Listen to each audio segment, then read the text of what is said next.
Sa kaugnay na balita, nilinaw ni Vice President Leni Robredo na hindi siya nag-apply para sa isang cabinet posisyon, kaya siya nag-courtesy visit kay Pangulong Rodrigo Duterte kahapon. Ngunit pagtitiyak ng Vice Presidente, suportado niya ang Pangulo kahit wala siyang pwesto sa gabinete. Ang ulat alamin natin mula sa aming kasamang si Jervis Manahan, live via phone patch. Yes, Princess, umarap nga sa media si Vice President Leni Robredo ngayong araw para ikwento yung mga nangyayari sa pulong nila kahapon ni President Duterte. Ito yung first formal na pagkikita nila matapos magkadaupang palad sa AFP Change of Command noong nakaraang Biyernes. Nilinaw ni VP Leni na courtesy visit lang ito dahil gusto niya ipakita ng personal ang kanyang suporta sa Duterte administration. Hindi lang ito pag-a-apply para sa isang cabinet post.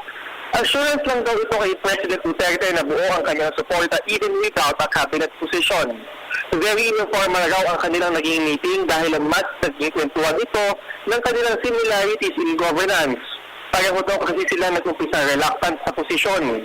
Pareho lang silang ninibago sa protocols at sa security maging sa buhay sa Maynila. Sinatihan daw siya ni Pangulong Duterte na umalalay talaga sa kanyang panunungkulan at iniimbitahan din daw siya ni Pangulong Duterte na mas dalasan pa ang pagbisita sa Malacanang. In response ay iniwan naman daw ni Vice President Leni ang kanyang number sa Chief of Staff ng Pangulo bilang assurance na she'll always be there sa pagkinailangan na nga siya ni Pangulong Duterte. Duterte also gave assurance naman daw sa bahagi ng kanyang administrasyon si Robredo. For Vice President Leni, Princess, ay malaking bagay daw ito dahil marami na ang maa-appease ng mga Pilipino na ngayon nag-uusap na sila ng Pangulo. Posible daw sana na mabawasan na ang awayan ng kanilang mga supporters. Natawa naman si Vice President Leni sa mga usap-usapan sa social media na pambansang love team na daw sila ng Pilipinas. Hindi naman daw dapat seryosohin yung mga ganitong usap-usapan lamang.